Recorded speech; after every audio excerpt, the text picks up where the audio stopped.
आशा करता हूँ सभी लोग अच्छे होंगे। चलिए हम रीजनिंग की नंबर सीक्वेंस यानी संख्या श्रृंखला चैप्टर से कुछ क्वेश्चन सॉल्व करते हैं आज के लेक्चर में। तो चलिए पहला क्वेश्चन है जो हमें दिख रहा है वो है 4, 16, 36 और बीच का पता करना है और 100।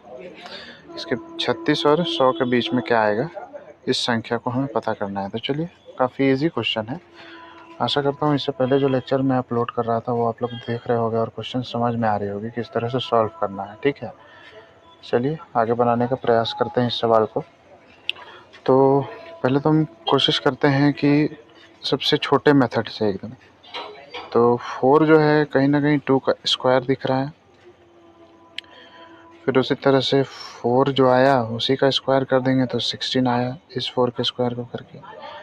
ठीक है, फिर हम यदि 6 का स्क्वायर कर देंगे तो 36 दिख रहा है मुझे। ठीक है, यानी ये जो रेशियो चल रहा है 2, 4, 4, 6 यानी 2 का डिफरेंस में चल रहा है। ठीक इसी तरह से आगे बढ़ा देंगे हम 8 का स्क्वायर कर देंगे 64 आ जाएगा। ठीक है, सेम 2 का डिफरेंस रहा और सेम 2 का डिफरेंस में 8 का स्क्वायर है जो कि आंसर 100 मतलब लास्ट में जो है 100 दिया हुआ है, तो आंसर हमारा आया 64। ठीक है, इजी क्वेश्चन था। चलिए आगे देखते हैं नेक्स्ट क्वेश्चन में। नेक्स्ट जो क्वेश्चन है वो पूछा गया है 7, 26, 63, 124 और 215 215 के बाद कौन सा संख्या आएगा। ठीक है, देखते हैं हम कि प्रश्न को कैसे सॉल्व किया जाएगा, क्योंकि जो है काफ़ी इजी क्वेश्चन है ये भी कहीं ना कहीं। बस आपको थोड़ा सा मतलब ये चाहिए कि हाँ ब्रेन को आपको दौड़ाते रहना होगा। देखिए 2 का यदि हम स्क्वायर करने पे तो 4 आएगा नहीं, क्यूब करते हैं तो 2 का क्यूब कितना आता है, चलिए तो देख लिया जाए। 2 इंटू 2 इंटू 2 यानी 2 दूने 4, 4 दूने 8, 8 आया।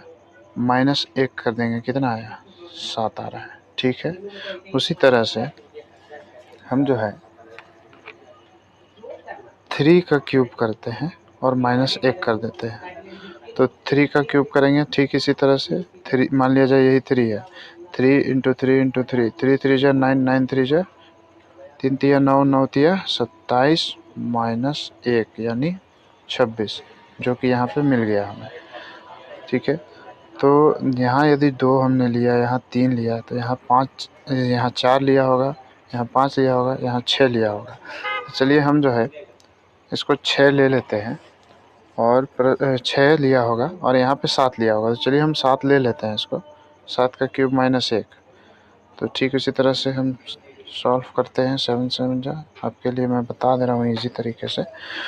7 7 जा 49, 7 7 49 और 49 गुने 7 कितना होगा, 49 गुने 7 हो गया अपना 343। हाँ 343, तो ये जो है 343 है।